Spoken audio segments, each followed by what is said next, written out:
We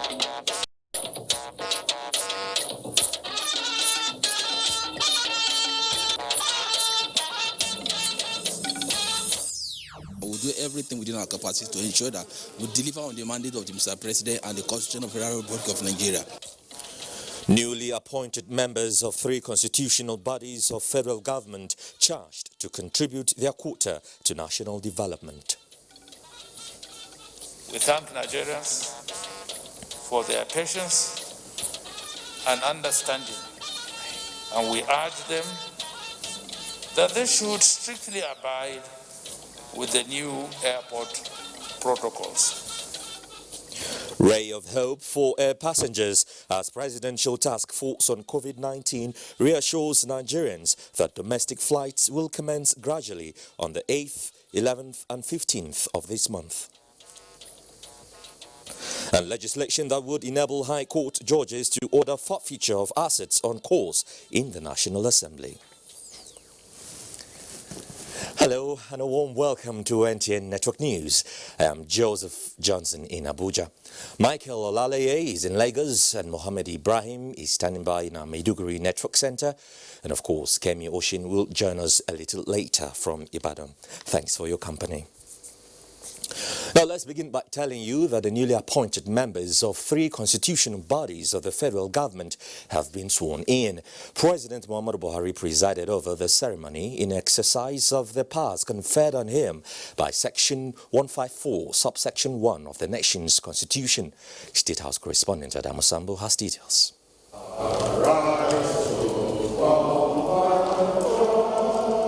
It was the first swearing-in ceremony to be performed by President Muhammadu Buhari since the outbreak of the coronavirus pandemic in February this year. At the event witnessed by Vice President Yemi Osinbajo and Governor Abdulrazak Abdulrahman of Kwara State, some members of the Federal Executive Council and chairmen of other constitutional bodies, Dr. Muhiba Farida Dankaka from Kwara State and 37 others were sworn in as chairman and commissioners of the fully reconstituted Federal Character Commission. That will be fair, and we'll make sure that we do the right thing. What do you mean doing the right thing? Doing fair to every one of Nigerians. The children of nobody can be employed. We'll do our best. We will abide by all the rules and regulations and make sure MDAs that are under the federal character comply with the principles of federal character. And I think the whole idea of federal character principle is to be able to, in spite of all that difficulty, to ensure that the people of Nigeria are united. 6 commissioners also took oath of office to fill existing vacancies in the Revenue Mobilization, Allocation and Fiscal Commission. I'll put in my best according to the oath I have just taken, and that my intention is to do what is best for Nigeria. For me, it is a call to duty. It is a service to the nation. I will do everything within our capacity to ensure that we deliver on the mandate of the Mr. President and the Constitution of the Federal Republic of Nigeria. We assure the President that an old hand, and good hand, excellent hand, tested hand, trusted hand is coming on board to assist him to take the country to the next level. President Muhammadu Buhari also swore in 2 members of the Federal Civil Service Commission. I will be very, very faithful to Mr. President, and I will discharge my duty to the best of my ability. There were no speeches delivered at the brief but remarkable event held at the council chambers of the presidential villa. The secretary to the government of the Federation, Boss Mustafa, however, told NTA News that the appointees are fully aware of their expectations as the Buhari presidency strives to take Nigeria to the next level of socio-economic development. There are so many things that we want them to begin to do in terms of re-energizing the system. The Federal Character Commission particularly has responsibilities in the Constitution, which is very, very fundamental to ensure equitable distribution of not only offices, but even of amenities and benefits and welfare to the people of the country. The revenue mobilization, it's very critical particularly now that we have very serious shortfalls in our earnings. Look at the non-oil sector, particularly in terms of mobilizing revenue for the country. And the Federal Civil Service Commission is an institution that has a responsibility of looking at the federal civil service in terms of employment, in terms of promotions, in terms of capacity building. Unlike the usual practice, the new appointees were not accompanied to the ceremony by their family members, as the presidency does not compromise adherence to the social distancing COVID-19 protocols in the new normal. From the State House, Adamu Sambo, NTA News. And President Muhammadu Buhari has approved renewal of the appointments of 12 non-career ambassadors, assuring Nigerians of fairness in representation and inclusiveness in all matters of governance. A statement by the Senior Special Assistant to the President on Media and Publicity says the renewal of the appointments followed a performance evaluation which necessitated an approval for continuation in office of the ambassadors, and the President will still decide if they will remain in their current postings. The President congratulates the ambassadors on the renewal, urging them to keep upholding and promoting the values of stewardship to Nigeria while bridging good relations with other nations. The Minister of Aviation, Hadi Sirika, says all necessary measures have been put in place for the resumption of domestic air travel in Nigeria, preparatory to the reopening of flights at designated airports next week. He was speaking at a meeting with the Senate Committee on Aviation ahead of a resumption of flight operations. National Assembly correspondent Ignatius Nkwo tells us more. Less than 4 weeks after the Senate Committee on Aviation met with the leaders of Aviation Workers Union, it met with the Minister of Aviation, Hadi Sirika, to brief it on the modalities for the planned resumption of flights and to address issues raised by the unions. So it is very important that we are here, and I think I must equally emphasize that as we gradually move towards the end of this year, we'll be looking at areas that will require legislative assistance in the area of budgeting. The minister explained that reopening of the airports will be in phases. First phase to start from July 8 with stringent safety observations as the cabins are being treated to have less contagious risk level. Staggering is a clever way from us to be able to, one, test run the system, two, be able to improve our preparedness, three, we thought of the geo locations of these airports. If you don't have a face mask to start, we are not even going to be allowed into the terminal. One of the issues raised was the need for recertification of pilots, aircraft and facilities before the resumption. It goes beyond just setting out the protocols on paper. Those operators need to queue with the regulators. And so we must be precautious in all that we do. But the truth of the matter is the world has shut down globally. All the training institutions have shut down. Not all the pilots are out of currency. We have the training captains and the line check captains. The ministry and its agencies called on all passengers to give maximum cooperation to airport staff, especially on safety precautions. From the National Assembly, Ignatius Nkwo, NTA News. Still from the National Assembly, a legislative amendment that would grant discretionary powers to High Court judges to order forfeiture of assets is on course at the House of Representatives. National Assembly correspondent Lami Ali reports. Sponsored by the Deputy Speaker Ahmed Idris Wasi, the bill seeks amendments to the Currency Conversion Act, also known as the Freezing Orders Act, to enable federal high courts in the country to adjudicate on forfeiture of assets relating to financial irregularities. To give us more leverage and more encompassing democratic opportunities. Your Excellency, distinguished colleagues, it is just a one-line amendment to remove the power from the President and allow the courts to come in. The bill passed second reading and has been referred to House Committee on Judiciary. Also passed at second reading is the bill sponsored by Representative Igariwe Iduma, seeking the establishment of Akanu Ibiam Federal University of Technology, Oana, Ebonyi State. Other issues taking its House plenary Thursday are the adoption of a motion from Minority Leader Ndudi Lumelu seeking the release of the wife of a Lance Corporal allegedly being detained by army authorities, and the motion from Deputy Minority Leader Tobi Okechukwu calling on government to provide security protection to people in parts of Enugu State experiencing attack by alleged herdsmen. Bringing the killers to book will serve as a deterrent to other criminals elements in the state. In the meantime, the House has passed resolutions to investigate Nigeria Ports Authority over allegation that it operates a secret dollar account with a commercial bank, as moved by Representative Kolawole Lawal.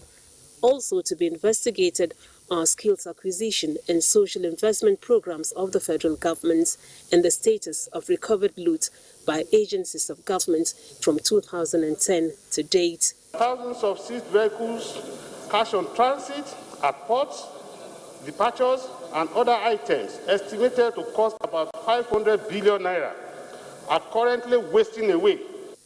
The motion by the Deputy Speaker urging authorities to repair the collapsed bridge linking Wasi and Langtang to Taraba State was adopted, just as House members supported the call from Representative Olododo Cook seeking concerted effort from authorities to secure the release and safe return of Nigerians in detention in Libya. From the National Assembly, Lami Ali, NTA News. Now let's turn to the judiciary now, because the federal government says it will activate all existing laws in Nigeria to ensure that all those who have tampered with the commonwealth of the country do not get away with the looted funds. The Director of Public Prosecution of the Federation made the declaration while receiving the newly developed plea bargaining manual for the country.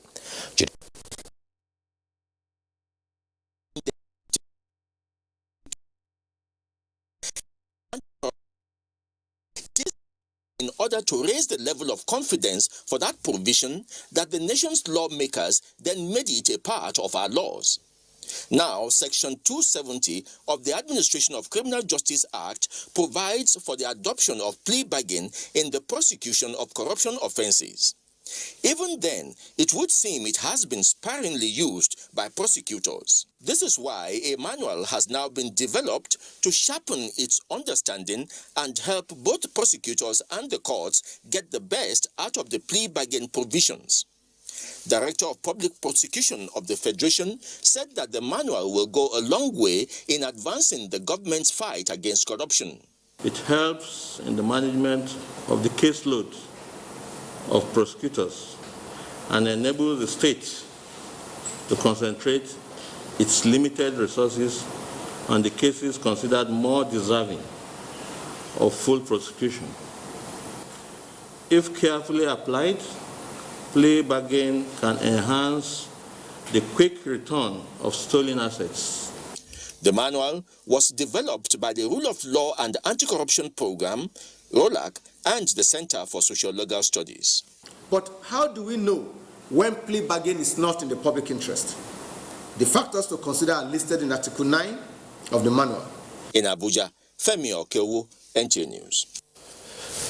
President Muhammadu Buhari has suspended indefinitely the Managing Director and Chief Executive of the Nigerian Social Insurance Trust Fund, NSITF, Mr. Adebayo Somefun, Mr. Jasper Azwatalam, Executive Director of Finance and Investment, Mrs. Olukemi Nelson, Executive Director Operations, and Alhaji Tijani Suleiman, Executive Director Administration. Their suspension from office arose from the preliminary established prima facie infractions on the Extant Financial Regulations and Procurement Act and other acts of gross misconduct. Some management staff were also suspended during the period of their suspension. The suspended officers are to face a joint board and audit investigative panel that has been set up to look into the financial and procurement breaches, as well as gross misconduct in the NSITF for periods of 2016 to date, which have invariably put the contributions of stakeholders in a perilous state. The Minister of Labour and Employment, Chris Ngige, has therefore directed affected officers to hand over to the most senior officers in their respective departments. You're watching NTN Network News. Stay with us. We'll be back soon.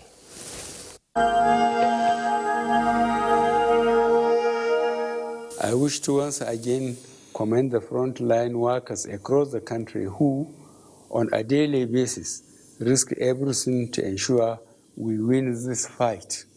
For those who got infected in the line of duty, rest assured that government will do all it takes to support you and your families during this exceedingly difficult period.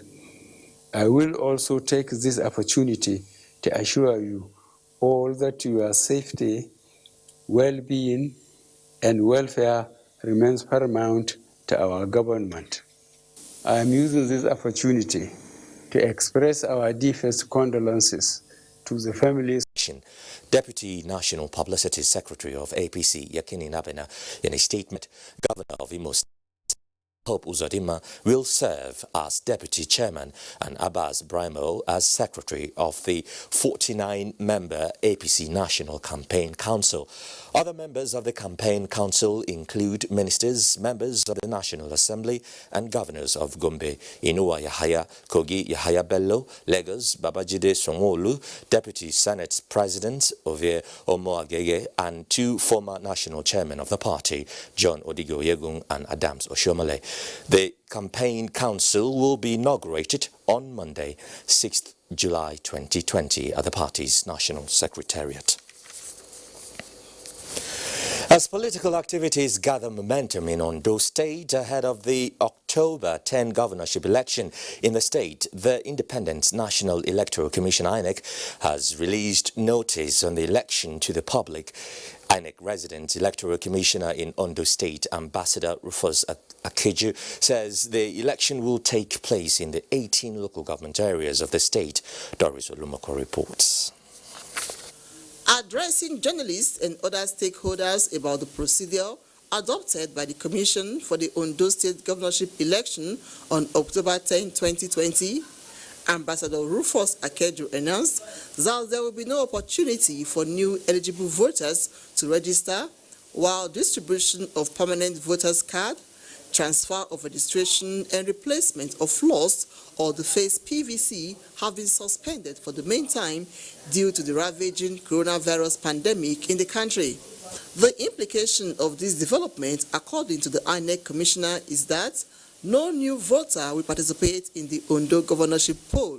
He also announced that the conduct of party primaries for the emergence of flag bearers will be closely monitored and supervised by INEC officials in compliance with the Electoral Act 2010 as amended. Political parties primary shall take place between Thursday, 2nd July and Saturday, 25th July 2020. Ambassador Akeju explained that Ondo State has 1,822,346 registered voters with 1,478,460 PVC collected and 372,888 uncollected PVCs.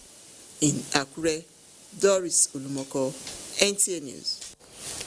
In other news, a technical working group reviewing the post-COVID-19 economic sustainability plan presented to President Muhammadu Buhari has come up with its recommendations with critical attention to research and local content perspectives to all sectors. Elizabeth Omori reports. The area of science and technology is extremely important. The changing times and evolving tactics.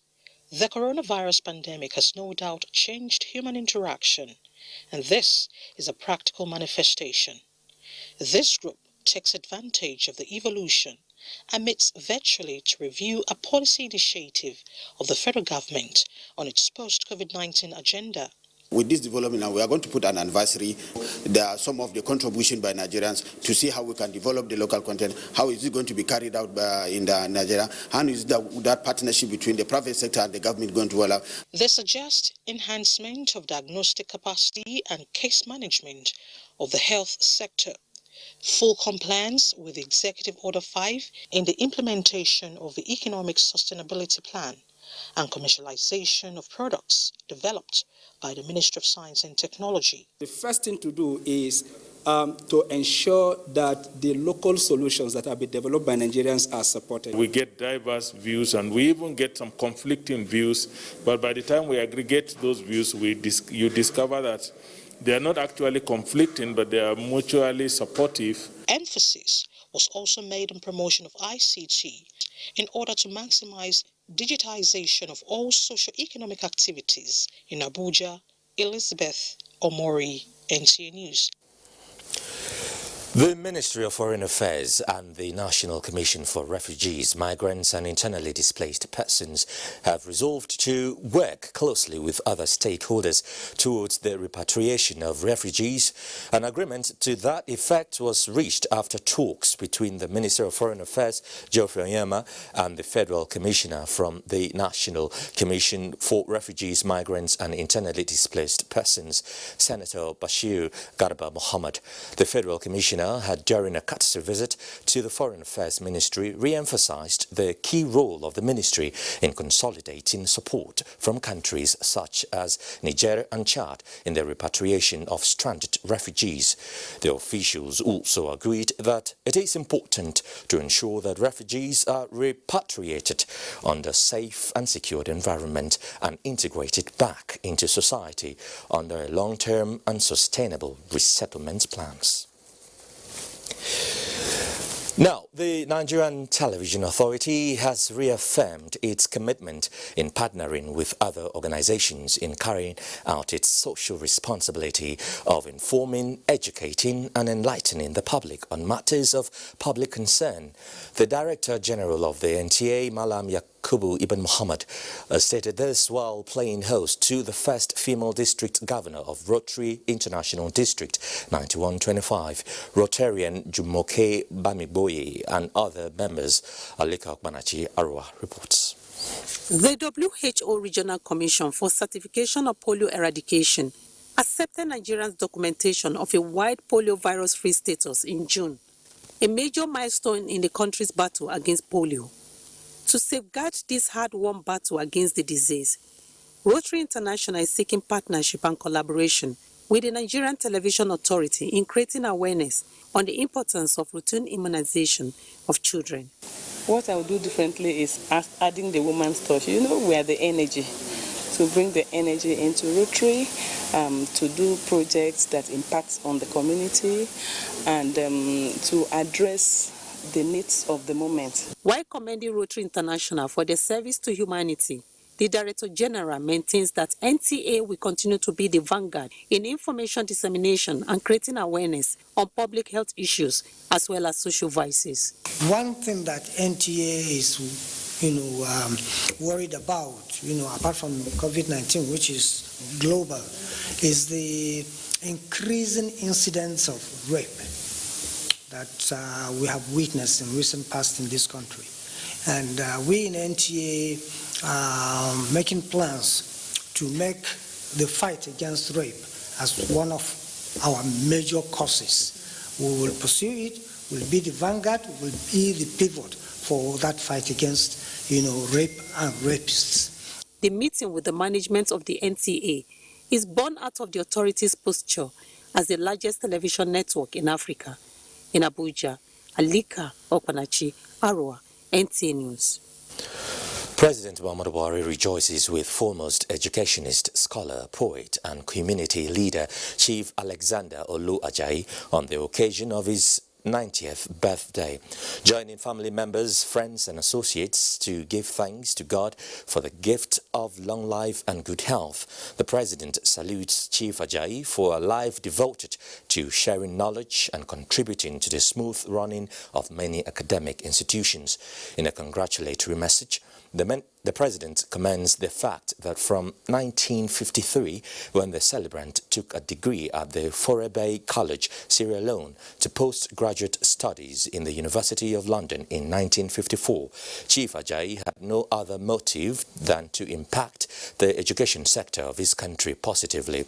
They saw him serving at great schools as a tutor and eventually becoming principal at Fiditi Grammar School, Oyo, at the tender age of 26. Chief Ajayi joined the West African Examination Council WAEC in 1959 and later the University of Ife, where he rose to become Deputy Registrar. The nonagenarian, the President said, served twice as Chairman, Ekiti Central Local Government, without remuneration. President Buhari commends his altruism to the younger generation as he wishes Chief Ajayi good health and sound mind.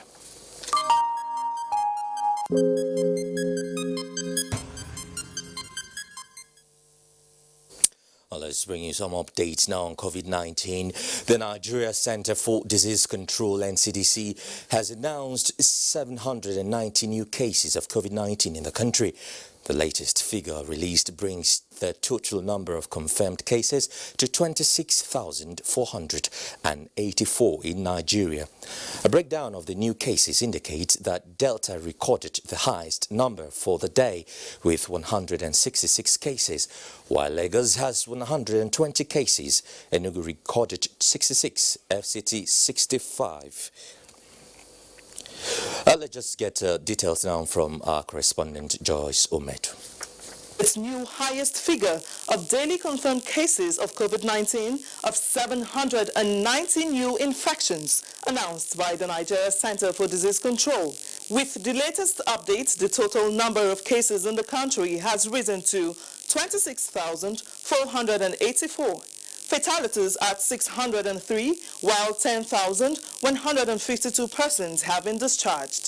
Statistics published by Johns Hopkins University indicates that 10,882,847 persons have been infected worldwide, with 520,566 deaths and 6,085,370 people recovered. Out of these numbers, Africa has 422,757 cases, 10,462 deaths with 201,739 recoveries. As African countries begin to reopen borders and airspaces, the World Health Organization says it is crucial that governments take effective measures to mitigate the risk of a surge in infections. Elsewhere in the world, India has reopened its first plasma donation center with the hope that it will help reduce the number of coronavirus deaths.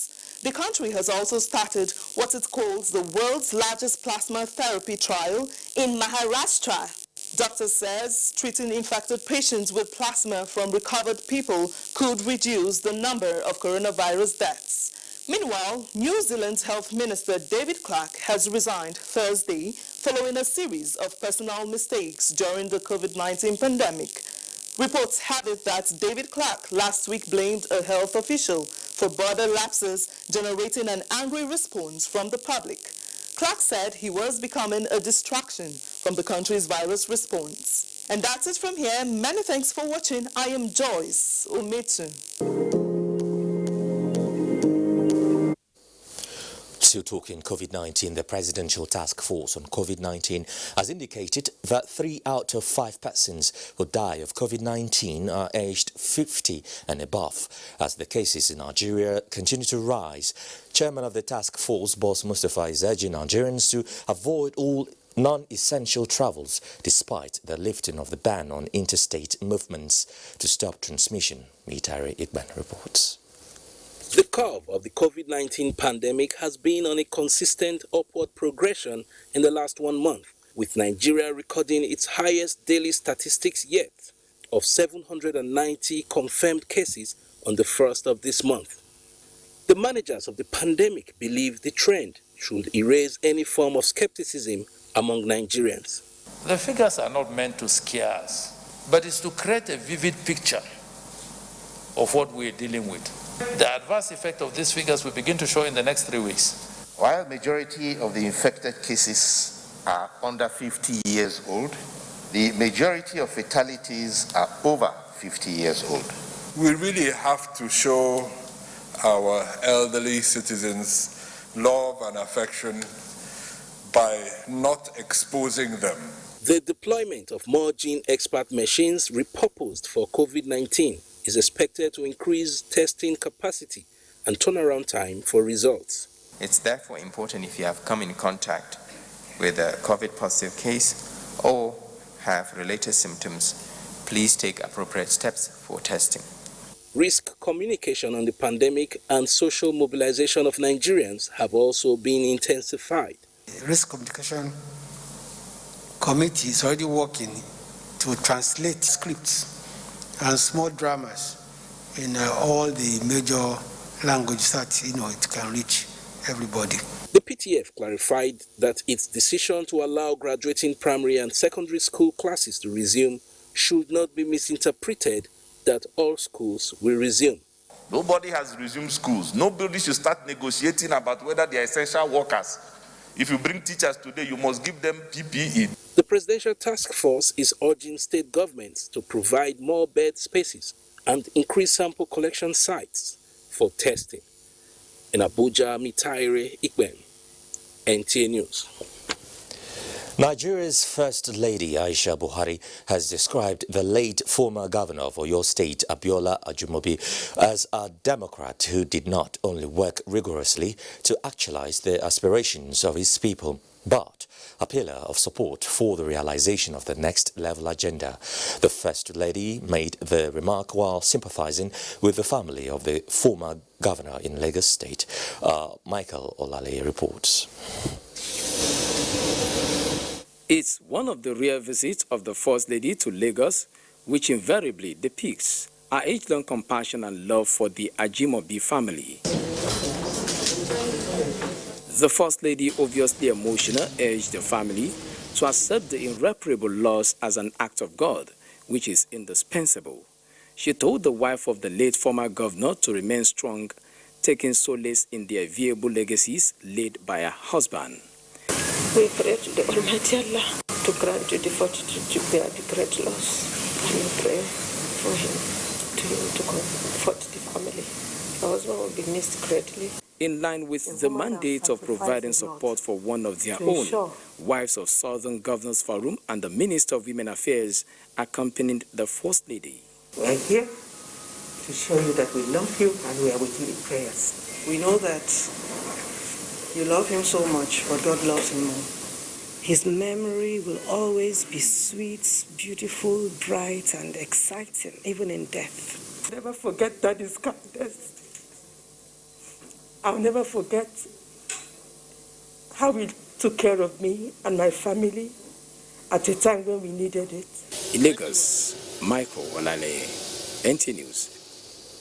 We still have more to bring you from Lagos, but this time Michael will do the honors. Michael, it's good to see you, mate. Good to see you, Joseph. The Lagos State Police Command has issued serious warning to criminal elements that husband will not relent in bringing them to justice. The State Police Commissioner, Hakeem Odumusu, while parading some suspects, said the strides recorded were part of efforts to further ensure safety of lives and properties as the nation moves into another phase of partial lockdown. Dr. Ogniemi has the report. Like everything else that has begun to pick up weeks after the partial ease of lockdown, the mega city of Lagos is gradually returning to its usual hustle and bustle. But crime, they say, never sleeps, and so are law enforcement agents who have proven their efficiency to tackle emerging crimes. Statistics by the Lagos State Police Command show that within the last 1 month, 41 armed robbery suspects were arrested, 28 robbery attempts were foiled and 195 suspects arrested for cultism, one kidnapped victim rescued, among others. So in order to reduce that issue of robbery in traffic, so our men are deployed, so motorbikes are deployed, so that if, because of the nature, which is the rain, because of the condition of the road too now, so we have to be on the road, so now men have to make sure that they are not attacked. I don't know anything about this. Initially, I don't know. Benson Joshua is a driver. He's not only protesting his arrest, but says he was unaware that the content he was contracted to transport was Indian hemp. They told me they wanted to carry cloths. Cloths, that was what they told me. And that was what... No, they didn't tell me they were loading the vehicle. So there's some boys out of our area there. So it's not that take me to go and blend me to area because it's in. The police says it has also arrested the officer who extorted the sum of 500,000 naira from this citizen. The police commissioner, while returning the money, disclosed that the command is keen on ensuring zero corruption level within its rank and file and enjoined citizens to report erring officers. In Lagos, Dotun Kunyemi, NTA News. This is NTA Network News. More reports when we return. Please stay tuned.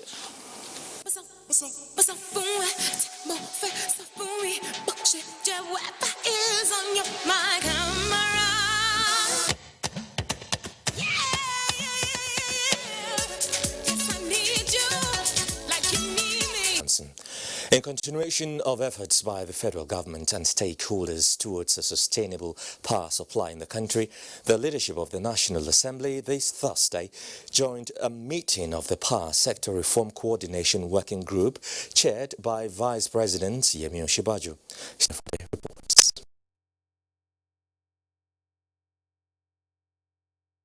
Group is here welcoming the door to the group's meeting, which agenda is for more deliberations on power reform in the country. It is a closed-door meeting, but Senate President Ahmed Lawan and Speaker of the House of Representatives Femi Gbajabiamila, while explaining some of the issues discussed, say government at all levels and indeed Nigerians will not settle for nothing but the best from the service providers. Well, it was a good meeting. We are still exploring the best way possible to improve the power sector in the country. And of course, the essence of that meeting was for us to look at the journey that we need to undertake to ensure that the discourse and the GENCOs provide stable power in the country, and how we should be able to, as an administration, ensure that there is sustainability in the power sector. Everybody's on the same page, even in Nigeria, amongst Nigerians, that there has to be cost-reflective tariff, because nobody runs any business at a loss. We're working out a situation similar. That point needs to be made, where it's the top echelon, so to speak, for want of a better way to put it, of the society, perhaps I think 15% of the society, that the increase speaks to, not the general 80-85% of the rest of the country. The DISCO promised us that they will provide quality service, they will fix all their transformers, they will provide meters, and all this is what we are working with them to make sure it's done. So it's not like one will lose, another one will get. It's a win-win approach we are recommending. Both leaders of the National Assembly Tuesday this week visited the President and the Vice President to express the position of the National Assembly on the proposed increase in electricity tariff, which the Assembly believes it's not the right time to implement due to the challenges the people are facing from the COVID-19 pandemic. In the State House, Jide Onifade, NTA News. The federal government has announced an increase in the new pump price of petrol between a price band of 140.80 and 143.80 per litre. Leader Samson visited petrol stations and reports on immediate compliance. Most independent and major marketers are selling at 143 naira 80 kobo per litre, while NNPC stations sell at 141 naira 80 kobo. Some motorists said they were surprised when they got the news in view of the prevailing economic hardship due to COVID-19. Others say They were not aware of any increase. New pump price, I'm surprised. Wow. I just drove into the filling station to buy fuel, and you are even the one telling me. I just got to the filling station now, and the price of fuel is 143. This same filling station, it took them over a week to implement the reduction of fuel price to 123. On getting here now, the fuel just finished on the way here. That is to tell you that the increase affected the what we are buying for the day. Others, on the other hand, are indifferent since the new price is still less than the old pump price of 145 naira per litre before the COVID-19. I don't think it's much of an increase, but then to some point, I think most Nigerians would be pained about it. For some motorists, it's simply all about availability, while calling on government to enforce customer protection for marketers to exhaust old products before selling at the new price. It should be recalled that following the full deregulation of the petroleum downstream subsector, there is a provision for the establishment of a monthly price band.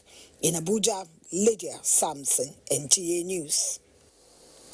Let's now get the next set of reports from our Maiduguri Network Center, and here is Mohammed. Mohammed?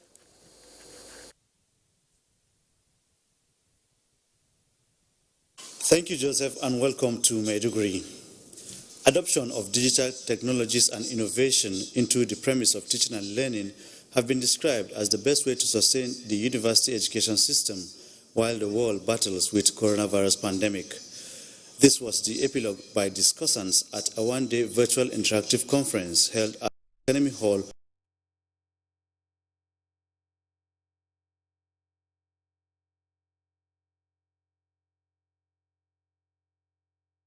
In resource persons who made presentation via Zoom app harped on the use of digital technologies to solve national developmental challenges, American and Nigerian university systems, as well as leveraging on digital transformation tools for national growth and development. They were also of the opinion that knowledge at various levels of cohabitation, innovation, investment on pertinent research, as well as incorporation of academicians in governance will enable national victory over COVID-19.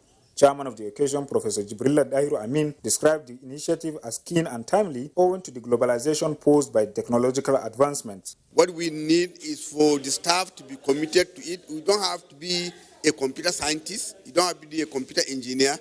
You just need to have the zeal to learn, to build your own capacity, to explore and expose yourself to this process. We have the mindset to face our challenges and conquer our challenges.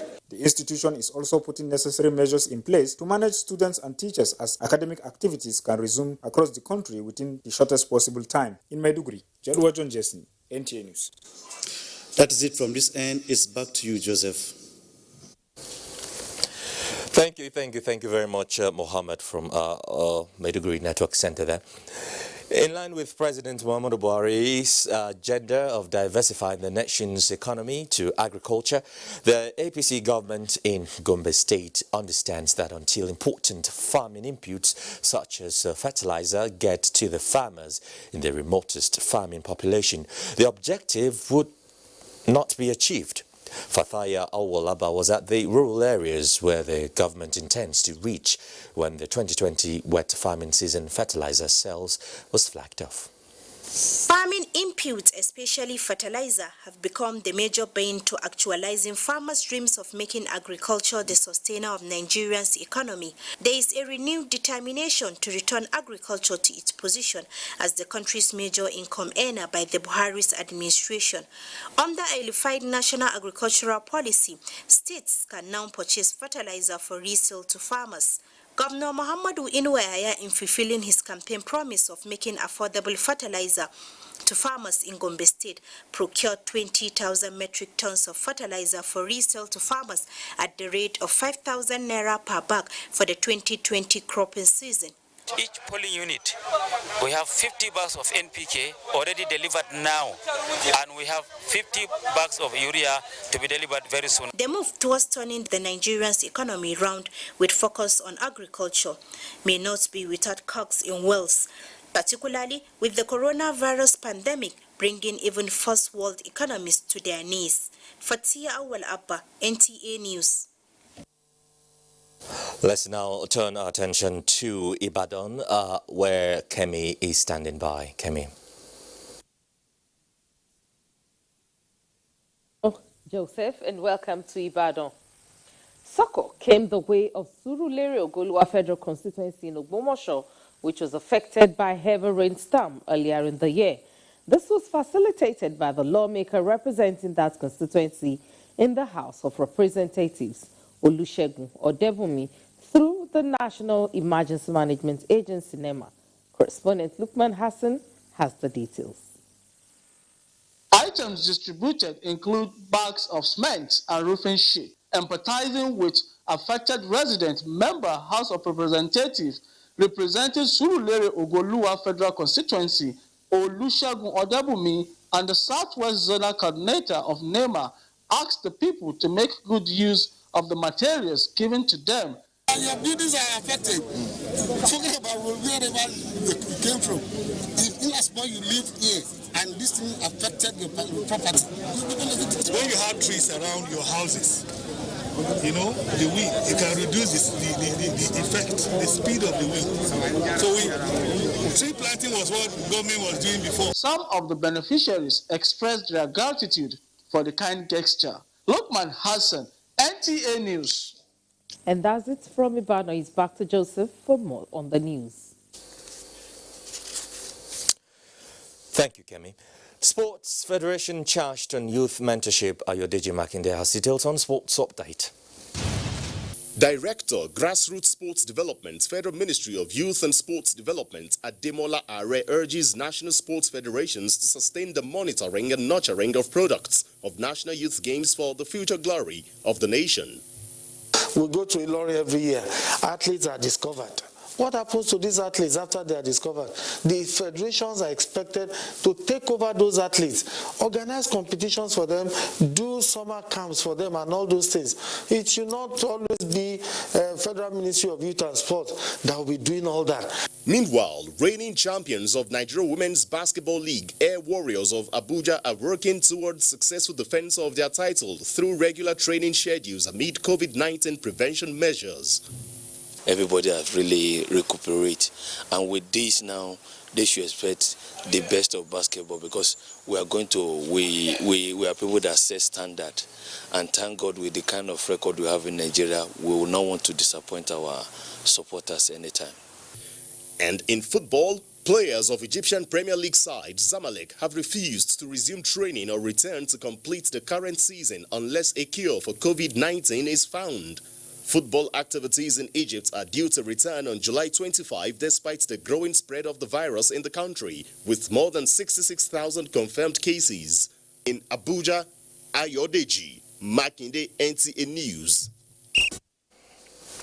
And just before we go, we'd like to quickly tell you that a documentary on sustainable management of the industrial pollution in Kano State comes up at 10 o'clock. That's, of course, after Network News. And that's it on NTA Network News tonight. Thank you very much indeed for your company. I'm Joseph Johnson. Good night.